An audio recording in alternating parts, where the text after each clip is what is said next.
Well, it's great to be back in Maranatha today, and we're going to miss Walt Wiley. But I told someone last night, I said, Walt is practicing what he preaches. If you're a Christian husband, your wife's the priority, right? So in his decision, he's preached all of us a great sermon. So take that home with you from Walt, okay? All right. I love the theme for the summer, live in love. I believe that love is the most important word in the English language and the most confusing word in the English language. I say it's the most important because Jesus said in John chapter 13, "A new commandment I give unto you, love each other as I have loved you."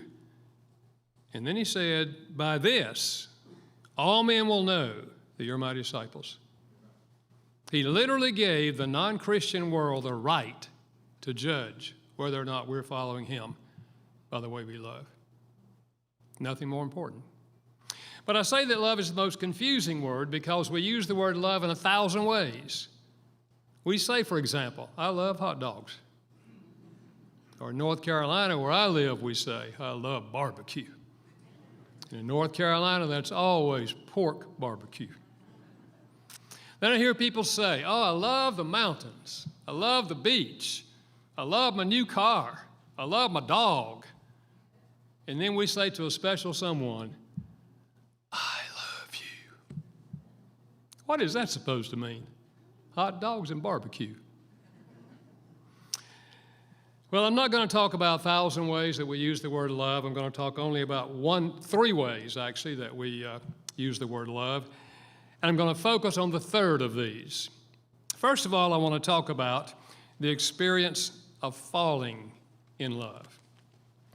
Now, we don't talk about this in church. I can pretty well be assured that you've never heard a sermon on falling in love. But I want to talk about it because I think there's a lot of misunderstanding about this kind of love and sometimes causes us to do things we shouldn't do. This kind of love actually begins with a feeling. I call it the emotional tingles. You see someone and there's something about the way they look and the way they talk and the way they emote that just does something to you emotionally inside, and you want to see them again and again and again. And every time you see them, it gets stronger and stronger and stronger, and it literally becomes an emotional obsession. You cannot get them off your mind. You go to bed thinking about them, you wake up think about them, all day long you think about them. They are the most wonderful person you've ever seen in your life. Now, your mother can see their flaws. Your mother will say, "Honey, have you considered they haven't had a steady job in 5 years?" And you'll say, "Mama, give them a break. They're just waiting for the right opportunity." Now, unfortunately, and some of you have observed this, and some of you may have actually experienced this, but you can fall in love after you get married with somebody else. Things aren't going well in the marriage, okay? We've lost the tingles. I mean, I remember when I lost the tingles in the early years of my marriage. And I thought, man, what's happened here? And then you have conflicts and you argue with each other about them. And not only do you not have positive feelings, now you have negative feelings toward them. Whew. And then he gets up one morning and goes to work, and he goes to get his coffee, and this lady walks up to the coffee pot and says to him, "Good morning." Ooh, the kindest words he's heard in months. Good morning. 8:30 in the morning, and her hair's combed. And she smells good, and right away he feels a little tingle. About 10:30, he sees her going for coffee, and he gets thirsty. "You new around here? What's your name? Where are you from?" Little coffee pot conversation. And then he'll have a few more coffee pot rendezvous, and if he thinks that she might be feeling what he's feeling, he will say to her, "How about lunch someday?" And if so, on that first lunch, he will often tell her what it's like at his house. Married but unhappy. And the next lunch, she tells him her story. And then he says to her, if you'd ever be interested, how about dinner some night? And if she agrees, he'll take her to a nice restaurant, one that has fresh flowers and candles on every table. And many times after that first dinner, they will have a little after-dinner rendezvous. Ooh. And a few more dinners and a few more rendezvous, and he's saying to himself, oh man, I don't want to hurt my kids. And then he's saying, but you know a man can't live like this forever. And then one day he says, a man's got to do what a man's got to do. Until he tells his wife that he's leaving, and he goes off with the other lady. But you know what nobody ever told him? And you'll never read this in a magazine. But we know it now. We've studied it now. The average lifespan of that obsession that he has with this other lady has an average lifespan of 2 years. And he will come down off the high. And he'll be back in the real world. And he'll find out they don't agree on everything either. And the whole cycle starts over. And nobody ever told him this either, that the divorce rate in second marriages is higher than first marriages. And third marriages is higher still. You see, the answer is not running. If you're married, the answer is not running. I don't care how bad it gets. The answer is not running. The answer is learning how to love each other and how to restore love. I wish I'd known that before I got married. That's why when I wrote my book, Things I Wish I'd Known Before We Got Married, the first chapter is, I wish I'd known there's 2 stages of romantic love. One is the in-love experience that has a 2-year lifespan. You see, they always told me when I was growing up, my mama said, if you got the real thing, it's going to last forever. Well, Mama had bad information. The real thing didn't last forever. You come down off that, and then you have to learn how to love each other. So that's one kind of love. And I said, we don't talk about that much in church, though we observe it in church. We observe this happening in church. And look, I'm not here to condemn anyone.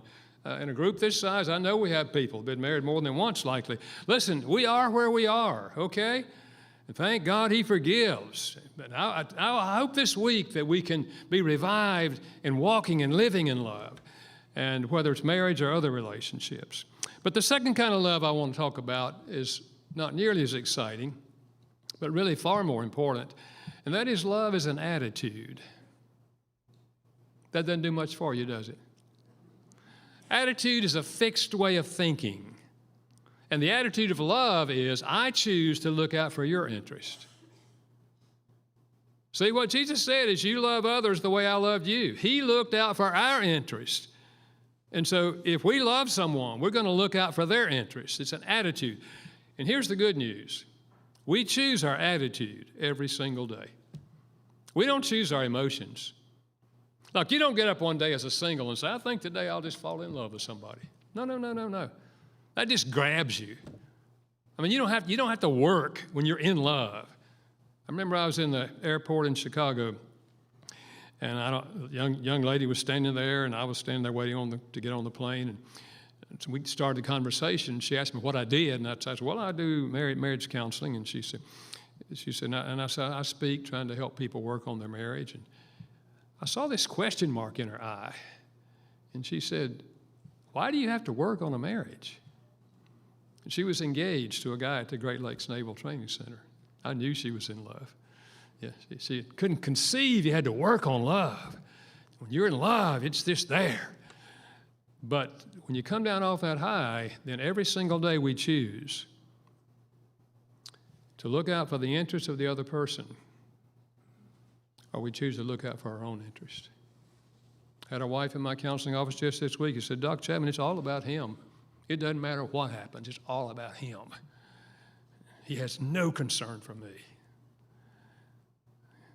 See, she's self-centered too. And he's self-centered too. They're both self-centered. 2 self-centered people will never, ever have a good marriage. And every single day, as a way of life, we choose an attitude of love. We either live as Christians with an attitude of, Lord, I'd like to enrich the lives of every person I meet today.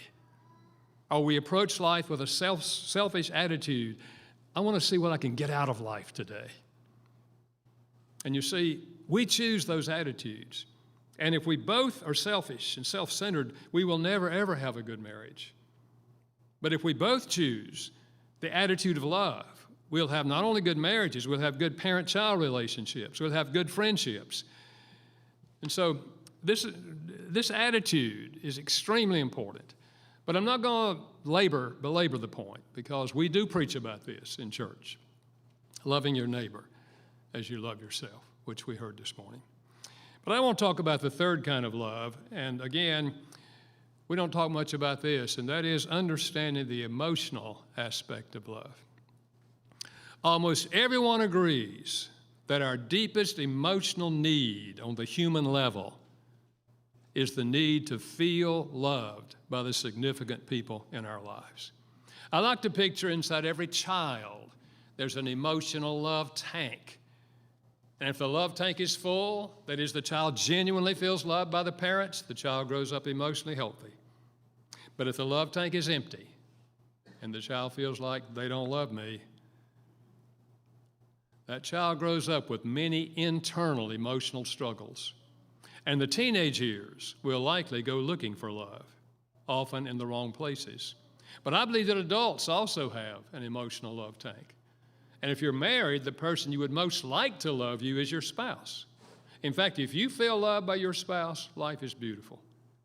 But if your love tank is empty and you feel like they don't love me, they wish they weren't married to me, life begins to look pretty dark.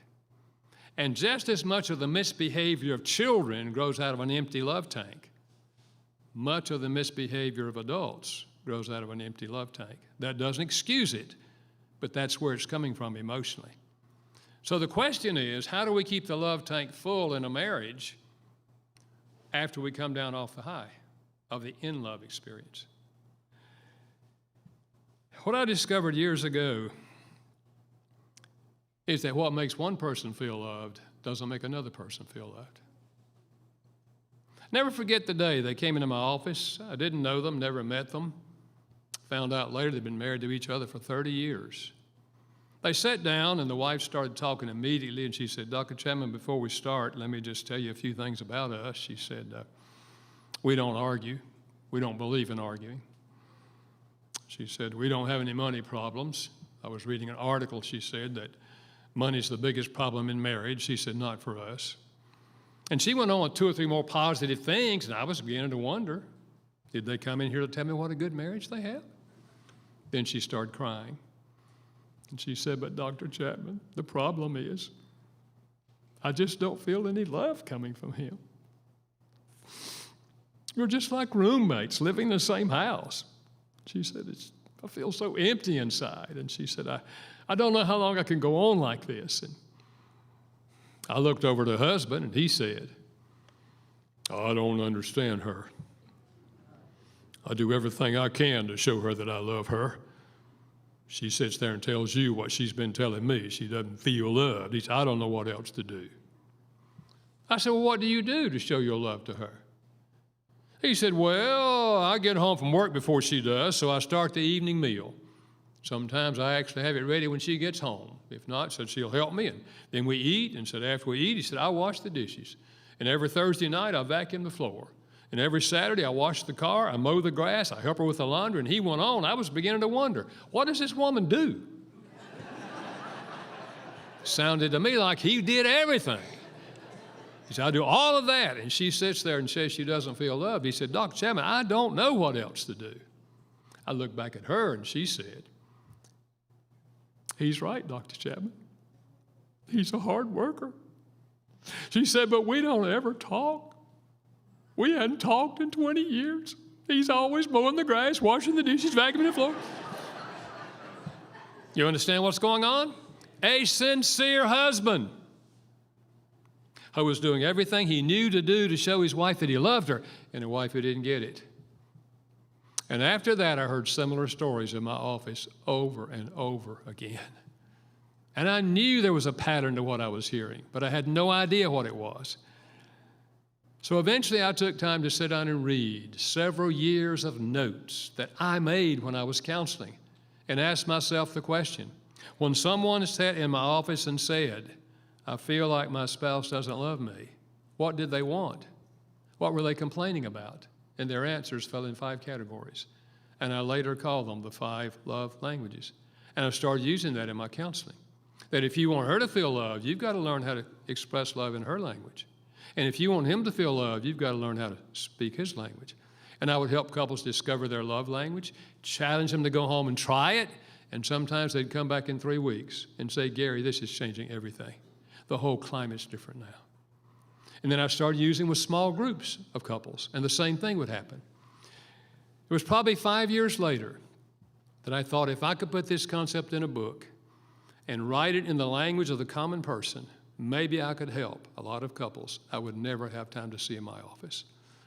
Little did I know that that book would sell now 20 million copies and be translated in over 50 languages around the world. People have asked me, Gary, how do you account for that? The book's been out 30 years now. Many of you have read it. And every year it sells more than the year before. That doesn't happen to books. And I've said the short answer is God. And the long answer is God. That's all I know. I think what's happened on the human level, couples read it, they take the quiz, they discover each other's language, they go home and try it, the love tank fills up, and then they want their brother and his wife to read it, their sister and her husband, their mom and their daddy. It's gone word of mouth all over the world. Now, I know that many of you have read it, and some of you have heard the concept, but I want to share them with you just briefly again to get them on the front burner. Because the important thing is not do you know the love languages. The important thing is do you speak the love languages of the significant people in your life. Marriage, children, grandchildren, and other close relationships. So let's just look at them briefly. Incidentally, all of these are in the Bible, which leads me to say anything you discover in social research, if it's true, it'll be illustrated in the Bible, because truth never contradicts truth. So let's look at them. First is words of affirmation, using words that build up the other person. 1 Corinthians chapter 8, verse 1, love edifies. Love builds up. Love looks for ways and verbalizes positive things about the other person. You look nice in that outfit. I really appreciate what you did. You know one of the things I like about you? You're just looking for things that you can affirm about them. There's an ancient Hebrew proverb, I think it's chapter 18 and verse 21, that says, life and death is in the power of the tongue. You can kill people by the way you talk to them, or you can give them life. Now, a lady did say to me some time ago, she said, Dr. Chapman, I know it would be good if I could give my husband some positive words, but to be honest with you, I can't think of anything good to say about the man. And I said, well, does he ever take a shower? She said, well, yes. I said, how often? She said, well, every day. I said, if I were you, I'd start there. Honey, I appreciate you taking a shower. I said, there are men who don't. I've never met a man, never met a woman. You couldn't find something good to say about them. I don't care how bad they are. There's something good about them. And if you look for it, you'll find it.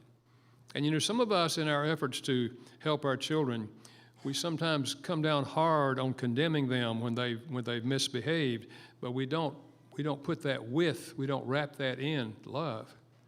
See, if you're going to discipline a child who's broken a rule, and you should discipline a child, but what you do, you tell them something positive about them before you tell them the discipline. You know, Johnny, I just want to tell you, I'm really so proud of you because you seldom break the rules. But you know you broke the rule this time, right? You threw the ball in the house, and you know that's against the rule, and you broke the vase. And so you know what has to happen. You know, we talked about this. If you break the rule, the ball has to go in the trunk of the car for 3 days. And I don't know what the vase will cost. We'll have to find out, but you have to take it out of your allowance. But listen, I'm proud of you because you so seldom break the rules. You understand? You wrap the discipline in love. If this is his love language, you wrap the discipline in positive words to that child. And then they walk away thinking, this is fair, this is right. But if you just lash out and yell, I told you not to throw the ball in here, you know,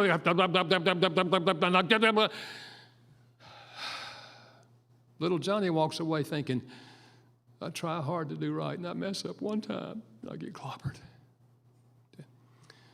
Folks, let's remember that the deepest emotional need a child has is the need to feel loved by the significant people in their lives, and the most significant people in their lives are their mother and their daddy, and then the grandparents. So words of affirmation. A second love language is gifts. It's universal to give gifts as an expression of love. My academic background before I studied counseling and theology was cultural anthropology. I did an undergrad and a master's in cultural anthropology, studying cultures all over the world and how they're organized and how they operate. We've never discovered a culture where gift giving is not an expression of love. All over the world, in every culture, gift giving is an expression of love.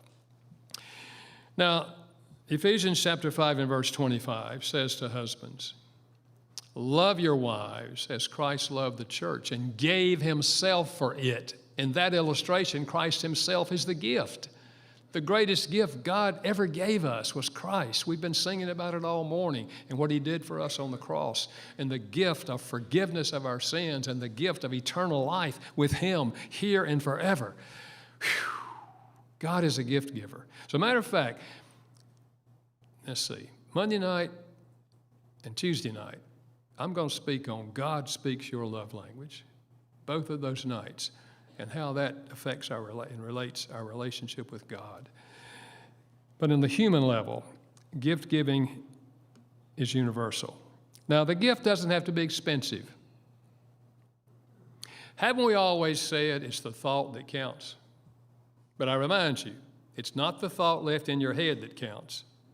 It's the gift that came out of the thought in your head. You know, guys, you can get flowers free in the spring and summer. Just go out in your backyard and pick one. That's what your kids do. How many mothers have ever received a dandelion from your kids? Yeah. They see it, they're fascinated by it, they just pick it and give it to mama. Now, if you don't have any flowers in your backyard, check out your neighbor's yard. Don't steal them. You just say to your neighbor, I've been seeing this flower here for 2 days. If I gave you $5, would you give me that flower so I can give it to my wife? I can almost guarantee you say, oh man, I don't want your money. He said, take the flower. Didn't cost you a penny. Or if it did, at most $5, you know. Or you could go to a funeral. I did that not long ago. I was out at the cemetery and service was over and family was leaving and flowers on the casket. And as the family members were leaving, some of them were picking out roses, and one of them said to me, Dr. Chapman, would you like to have a rose? I said, I certainly would, thank you. I took that thing home, gave it to my wife. I told her where I got it, she still liked it. You can pick up a stone in a city parking lot and give it to an 8-year-old boy and say, hey man, I found this today and I thought about you. Look at the colors here, man. I want you to have this. If gifts is his love language, you'll find that stone in his dresser drawer when he's 23, and he'll remember the day you gave it to him. Gifts. A third love language is acts of service. Doing something for the other person that you know they would like for you to do. 1 John chapter 3 and verse 18. Love not only in words, but in deeds. Do something to show your love. Now, in a marriage, that would be such things as cooking meals. Incidentally, that is a huge act of service, cooking a meal. Anybody here still cook? Yeah, aren't you glad this week they're going to cook for us? Yeah, cooking's a huge thing. You know, my son didn't get married till he was 34. People would say, when are you going to get married? When are you going to get married? He would say, when you grow up in the home of a marriage counselor, you're very careful. But eventually got married. He actually married a girl from Michigan. And he said, Dad, I got a bonus when I married Amy. I said, really? He said, yeah, Dad, she likes to cook. Never thought I'd find a girl in my generation that likes to cook. And my daughter married a man that likes to cook. My kids got it made on the cooking deal. A huge act of service, cooking a meal. And then washing dishes is an act of service. Who does that at your place? Puts them in the dishwasher and washes pots and pans, yeah? That's a huge act of service. Making up the bed's a huge act of service. Who vacuums at your house? The floor. Vacuum the floors, yeah. Mowing the grass is an act of service. Yeah. Walking the dog is an act of service. Changing the baby's diaper, whoo, huge act of service. You know, it's just doing something, anything that you know the other person would like for you to do. Remember the old saying, actions speak louder than words. If this is their love language, it's true. Actions will speak louder than words. It's not true for everyone, but for those, it's a powerful thing, acts of service. And then number 4 is spending quality time. Giving the other person your undivided attention. I do not mean husband and wife watching a television program. Someone else has your attention. I'm talking about the TV is off, the computer's down, we're not answering our phone, we're looking at each other and talking to each other. Now, you don't always have to be sitting on the couch talking. You could be taking a walk down the road and talk. Or you could go out and eat, assuming you talk. We've all seen this in the restaurant. Husband and wife sitting across the table from each other, and they both have their phones, and they're looking at their phones. Now, I understand if you're going to show them a photo. Okay, I understand you're looking for a photo. Okay. Give you that one. Yeah. But quality time is they have your undivided attention. And you don't always have to be talking. It could be doing something that they would like for you to do with them. In fact, just since I've been up here, I was talking to my wife, and she said, today I got some bulbs for, I forget what the flowers were, some bulbs. And I said, well, honey, I could probably plant those for you when I get home. She said, I was thinking that. Yeah, I was thinking that, you know. And but you see, if she's out there, she said, I'll go out there with you. And I said, that'd be great, honey. You see, if she's out there with me and we're having quality time, even though we're not talking much except about how to plant the bulbs. So we're not having any deep conversation, but it's giving my undivided attention to something she enjoys doing. And so spending quality time with the other person. Now let me say this to parents and grandparents. If you're talking to your child or your grandchild and your cell phone rings and you answer your phone while you're having a conversation with a child, you've just communicated to that child that somebody out there is more important than they are. Now, I know that's not what you mean, but that's what they get. Every time the phone rings, you leave them and you go somewhere else. Now, I know if you're on call as a medical person or a fireman, I understand that, but in that case, you just say to the child, honey, this is an emergency, but stay right here. Let me find out what this is. So don't leave because I want to finish our conversation. And then you get back to them. Giving that child your undivided attention. Now, with children, in order to speak this language, you have to go to where the child is because they can't come to where you are. So if they're on the floor, they're in the crawling stage on the floor, you get on the floor and let them crawl all over you and around you, and you're giving them your undivided attention. Or you're sitting on the couch, if they're a little bit older, now you're on the couch with them and you're reading a book to them, and they have your full attention. You're reading the book and you're talking about the book.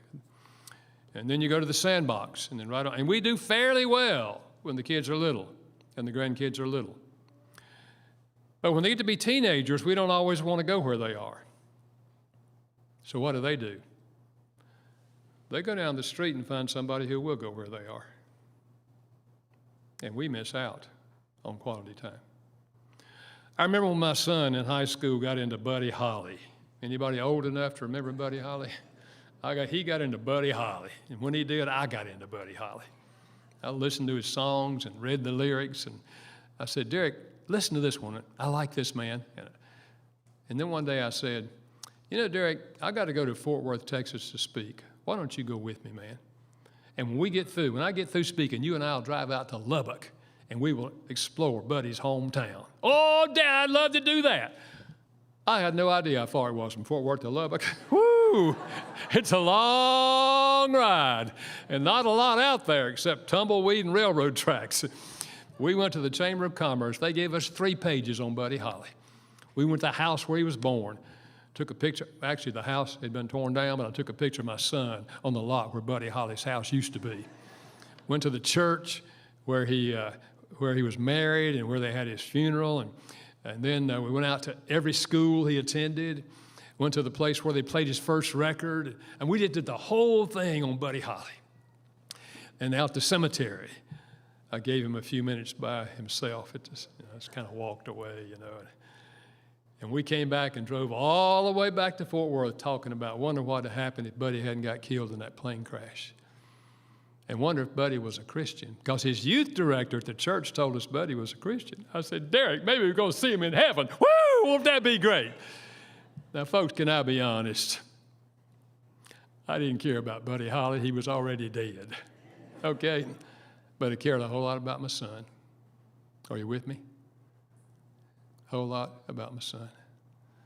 One of the things that he and I did from the time he was 8 years old, every summer, he and I would do something together just by ourselves for 2 or 3 days. Started in the mountains of North Carolina, 2 days on the Blue Ridge Parkway, stop at every overlook, hike every trail, get back in the car and go to the next one, do the same thing. Get off at night to a hotel, because I'm not a camper. Get back the next morning, pick up where we left off. And then it took us 4 or 5 years to get all the way across North Carolina and up into Virginia. And then I started asking him where he wanted to go. And we'd decide, we'd plan it, we'd take him. And then I started doing that with my grandson. And when my grandson was about 13, I said to him, Elliot, if you could go anywhere in the world, where would you like to go? He said, Papa, I would like to see the Brazilian rainforest. I'm thinking, oh, Lord. And I just said, well, that's interesting. Well, what made you think of that? He said, well, I've been reading about it. And I said, well, that's interesting, Elliot. Well, about a month later, my Brazilian publisher sent me an email and said, we just released another one of your books, and we'd like for you to come down and do a speaking tour. And I wrote back and said, if I can bring my 13-year-old grandson, and if after I finish the speaking tour, you'll give us 2 days in the rainforest, I'll come. And they did. Oh, my. You understand? Quality time. And please don't ever hear me saying that you only speak a child's primary love language. You're going to speak all of them. We want that child to learn how to speak all 5. In fact, I was talking to my son this week who lives in Austin, Texas. He's in his 50s now. And he's lived in Prague in the Czech Republic, and he's lived in other places, and now they're in Austin, Texas, which need people like him, real artistic and on the streets with people, and got a little house church and all. But I said, Derek, you remember that time you and I went to Cambridge University in the summer and took a course on C.S. Lewis? He said, oh, Dad, I'll never forget that. He said, we went out to the church where he went to the grave where he's buried. And I said, yeah, do you remember right beside his grave was a Chapman? He said, I remember that, Dad. And oh, man. See, as they get older, you have the memories if you spend quality time with the kids. But you know one of the saddest things I encountered not long ago? I was out at the cemetery. And the son of the man who died was there, and I didn't know him. But after it was all over, I started talking to his son, and I said, tell me a little bit about your dad. And he hung his head, and he said, I never really knew my father. I said, really? He said, yeah. He said he worked out of town 5 days a week. And he said on Saturdays he played golf. And he said on Sundays he watched football. And he said, I never got to know my dad. And he was crying. And I started crying. You know, his father did a great job of supporting the family and supporting him through college and all that. But I never got to know my dad. See, folks, they only pass our way one time as children and grandchildren, and then they're adults. So whether it's our primary language or not, spend quality time with your kids and your grandkids. And then number 5 is physical touch. We've long known the emotional power of physical touch. Mark chapter 10, verses 13 through 18. Jesus was teaching to a multitude, and people started bringing their children to Jesus. And the disciples rebuked them. The disciples said to the people, no, this is an adult thing. And Jesus heard them. And Jesus said, no, whoa. Bring the children to me, for of such is the kingdom of God. And it says he put his hands on them and blessed them. Jesus touched the children. In fact, if you follow the life of Jesus, you will see he's touching people all around, all kind of people, lepers and blind people and everybody. He's touching people. Physical touch. Now, in marriage, that is such things as holding hands and kissing and embracing and the whole sexual part of marriage, and arm around the shoulder, and driving down the road, you put your hand on their leg, or sitting around the house, and they walk by and you trip them. I'm kidding. Don't trip your spouse. You see, this is why we pick up babies and hold babies and cuddle them, and long before they understand the meaning of the word love, they feel love by physical touch. All the research indicates that children that are not touched physically, warmly, and affirmingly do not fare well emotionally as they tend to grow up. They don't connect with the parents and the grandparents because it hadn't been touched. So here's the basic message, that out of those primary love languages, each of us, married, single, young, old, all of us have what I'm calling a primary love language. One of the 5 speaks more deeply to us emotionally than the other 4. Now, all of them are fine, but if you don't speak the primary language, they will not feel loved, even though you're speaking some of the other languages. I remember when we first got married. Well, let me say this first. Almost never does a husband and wife have the same love language. It does happen, but not very often.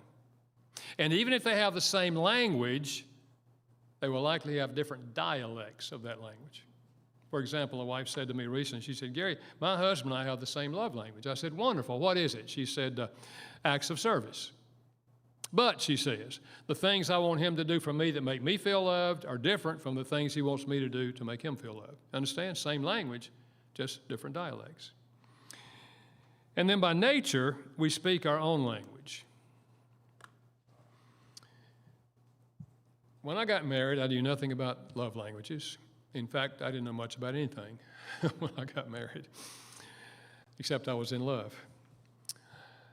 And so, by nature, looking back on it, what made me feel loved and appreciated was words of affirmation. So what did I do naturally when I got married? I gave my wife words of affirmation. I told her how nice she looked, how much I appreciated what she did. I probably told her a dozen times a day in those early weeks and all, honey, I love you. I am so glad I married you. I love you, love you, love you. And one night, I don't know how many weeks into our marriage it was, she said to me, she was actually cooking the evening meal, and she said to me, she said, you keep on saying, I love you, I love you. If you love me, why don't you help me? And I said, what do you mean? She said, well, you don't ever offer to do the dishes or vacuum the floor or clean the toilet. I mean, you don't offer to do anything. I didn't say this, but in my mind, I'm thinking, woman, what are you talking about? My mama did that. We bring our history with us.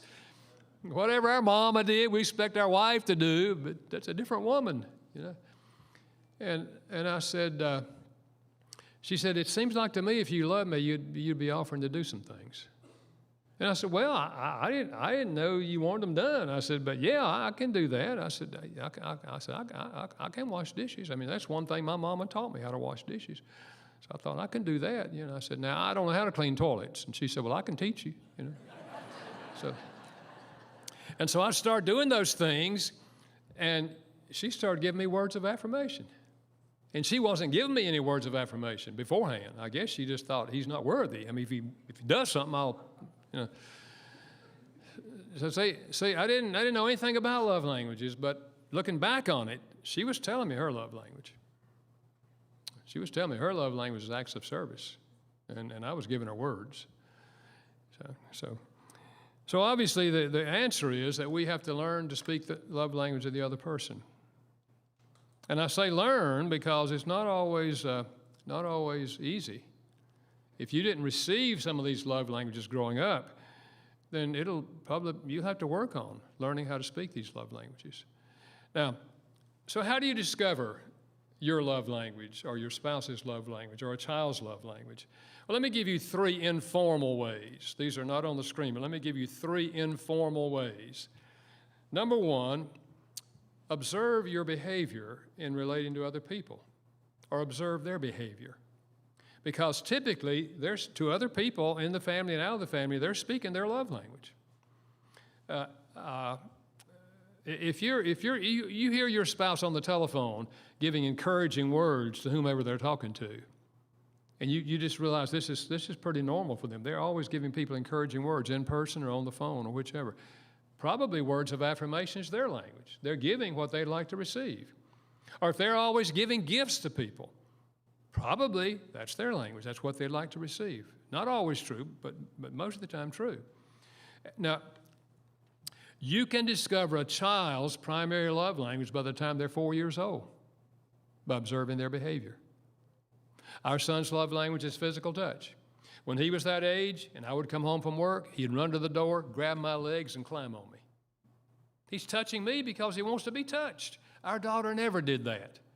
She would say, Daddy, come into my room. I want to show you something. She wanted undivided attention. She wanted quality time. So just observe your own behavior.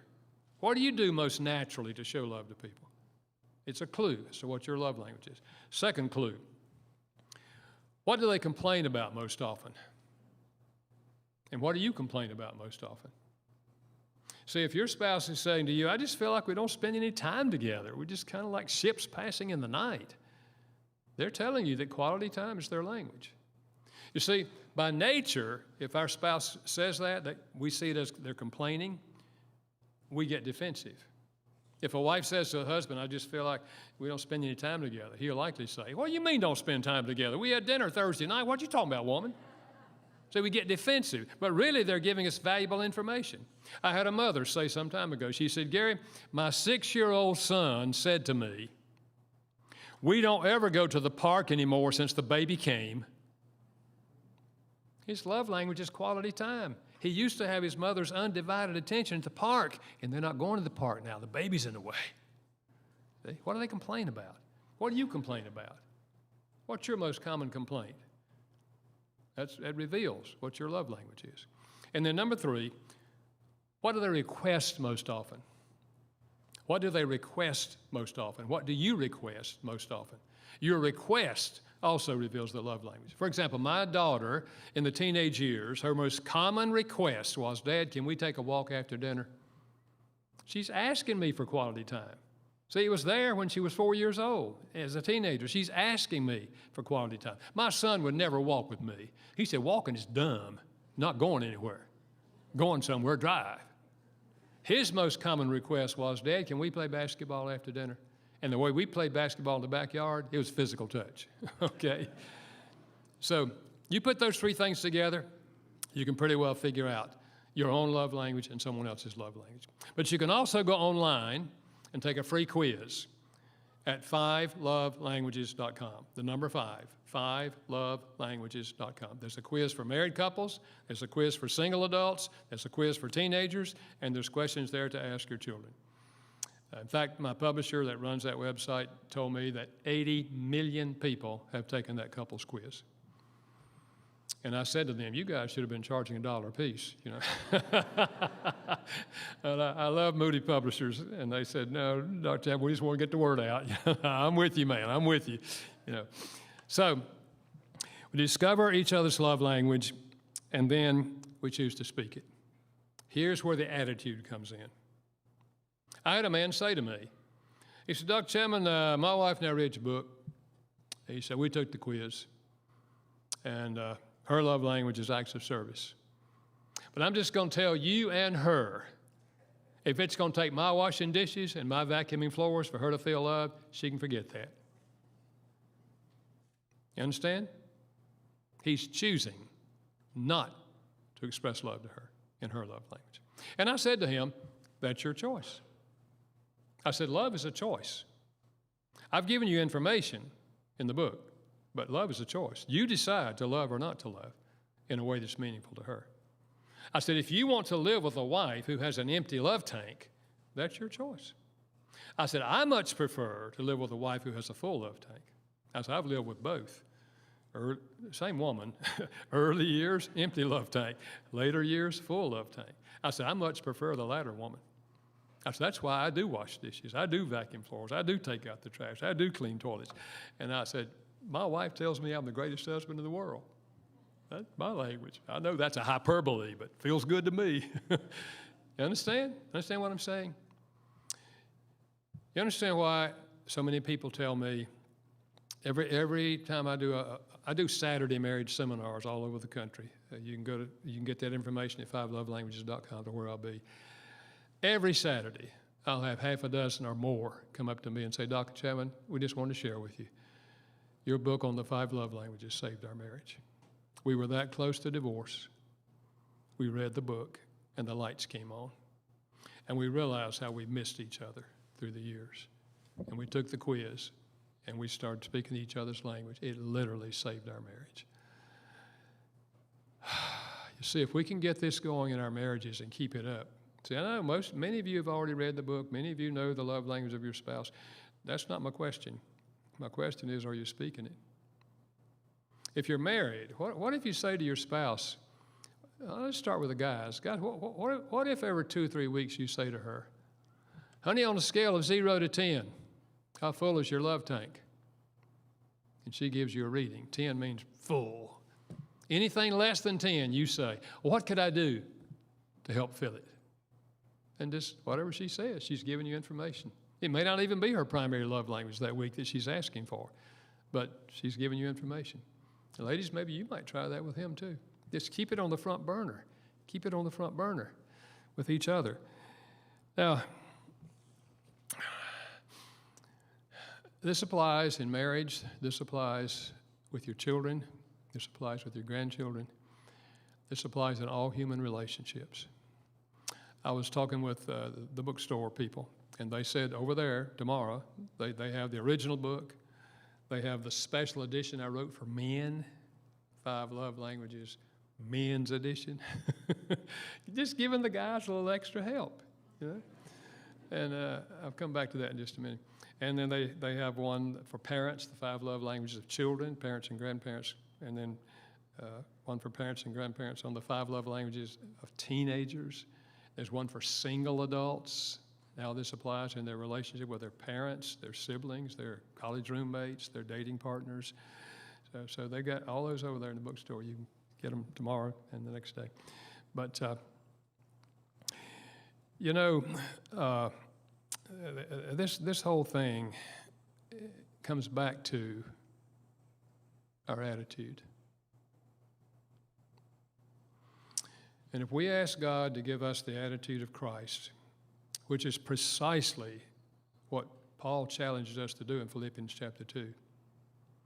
He said, let this attitude be in you, which was also in Christ Jesus, who though he was God, he did not demand his rights as God, but he emptied himself and became a man. And when he got on level ground with us, he stepped down even further to death on a cross. Let this attitude be in you, which was also in Christ Jesus. See, folks, we're not here to build empires for ourselves. We're not here to satisfy all of our desires for all kinds of pleasure. As Christians, we're in the world to serve other people. And we choose that attitude. And if we choose an attitude of service, and we have information like I've given you today, we will apply it in our marriage. We will apply it to our children. We'll apply it to our grandchildren. And again, I want to reiterate this. Please don't hear me saying you only speak the person's primary language. You give heavy doses of the primary, and with your spouse, you sprinkle in the other 4 for extra credit. And with children, we want them to learn how to receive love in all 5 languages, and then we want them to learn how to speak those languages. You see, there are a lot of adults who didn't receive. I'll give you an example. A husband said to me, he said, Dr. Chapman, he said, I got a problem. He said, my wife's love language is words of affirmation. And he said, I never received words growing up. All I ever heard was how bad I was. I wasn't going to amount to anything. And he said, I don't know how to give her positive words. And I said, well, let me ask you a question. I said, I want you to think a minute and tell me 3 things that your wife is good at. And he thought for a minute, and I wrote them down. He said, well, she's a good cook. She's a good school teacher. And she's a good mother. So I wrote them down. I said, okay. I just sat there, and I wrote out a couple of sentences for each one of those. Like on the cooking, I just wrote out something like, honey, I haven't told you this, but I really appreciate all the meals you cook. You're a wonderful cook. And I wrote out sentences for the others. I said, now here's your assignment. You go home this week, you stand in front of a mirror twice a day in a room by yourself, and you read these out loud. So you hear yourself saying these, and you try to memorize them. And come back next week. He came back, and I said, okay, can you say them without looking at your notes? And he did. He stumbled a little bit on one of them, but he read them, or he said them. I said, now here's your assignment. For the next 3 weeks, you take one of these each week, and you give her one of these compliments, one each week, and come back. Came back, and I said, did you do it? He said, yeah, I did, Dr. Chapman, I did. I said, how'd she respond? He said, on the 3rd week, she said to me, what's going on with you? I've never heard you give me so many compliments. I said, what did you say? He said, well, I just told her, honey, I'm just trying to learn how to express my love to you. She said, that is so sweet. And I had a man say to me, he said, Dr. Chapman, he said, I read your book on children, and he said, I know my 10-year-old son's language is physical touch. He said, but Dr. Chapman, I was never touched. I don't ever remember my father ever hugging me. And he said, I just can't imagine walking up and hugging him. I said, well, we are where we are. So I said, come up here and stand beside of me. And he did, and I said, now, I want you to take your right hand and reach out and hit me on the shoulder. Not hard, just hit me. Yeah. And he said, really? I said, yeah. I said, okay, that's your assignment this week. You go home and once during the week, you walk up to your son, you hit him on the shoulder. I said, you can hit him and run if you want to. Next week, I said, okay, you did it? Yeah, I did it. Okay, so come up here again. I said, hit me on the shoulder again, and then give me 2 pats on the back. And he did. I said, that's your assignment this week. And I just kept going with a few things like that until I got to the week where I said to him, okay, this is the week. Come up here. Stand in front of me. I said, now give me a hug. He said, really, Dr. Chapman? I said, yeah, man, just reach out and hug me. He said, okay. You could tell it was hard. He was reaching out, when he got so far, I just reached out and grabbed him and pulled him in. And I said, now that's your assignment. This is the week to hug him. And next week he came back. I said, did you do it? He said, Dr. Chapman, I did, Dr. Chapman. He said, it felt so good. You understand what I'm saying? Folks, we can learn to speak these languages whether we got them as a child or whether we didn't. And these are 5 fundamental ways that will communicate love on an emotional level to other human beings. Whew. We're going to close with a song. And I think it is Revive Us Again. And if it is, that's a good song. And let it be your prayer. Okay, God, revive us. We know some of this stuff, but revive our minds and our hearts that we will be more effective in loving family members first and then reaching out to love people whom we encounter, okay? Tonight, I'm going to give you what I believe to be the second essential to long-term healthy relationships, and that is we have to deal effectively with our failures. I want to talk about how to do that. None of us are perfect. You don't have to be perfect to have long-term relationships, but we do have to deal with our failures, and so we'll talk about that tonight. Okay, let's sing.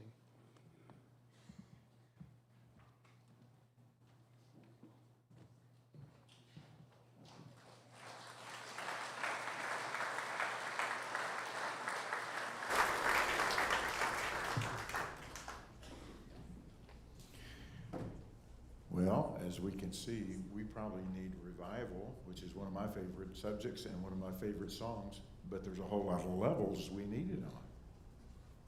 Not just God reviving our soul, but reviving our relationships and everything that is a result of revival of our soul. Why don't we stand together? I think you know this one, but we'll have some words up there just in case. Let's sing together. We praise Thee.